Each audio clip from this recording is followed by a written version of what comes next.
کہ آج کل کیا چل رہا ہے، اسپیشلی یہ جو ایران کا کویت پہ حملہ ہوا ہے، اس کے متعلق کیا شیئر کریں گے؟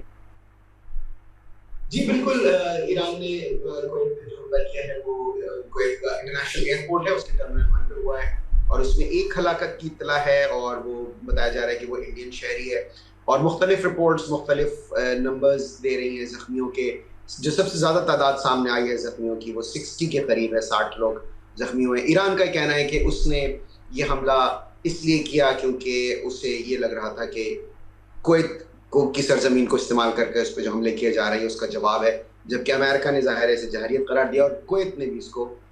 بہت بڑی جہریت قرار دیا. لیکن اگر ہم اس وقت کی بات کریں، جو یہاں واشنگٹن میں اب سے چند گھنٹے قبل امریکی کانگریس نے ایک قرارداد منظور کر لی ہے، پاس کر لی ہے، جس میں کہ صدر ٹرمپ کو ایران پر مزید حملے کرنے سے روک دیا ہے. 215 اراکین نے کانگریس کے اس کے حق میں ووٹ دیا، 208 نے اس کے خلاف ووٹ دیا، لیکن ظاہر ہے وہ قرارداد منظور ہو گئی ہے کہ صدر ٹرمپ ایران پر مزید حملے نہیں کر سکتے.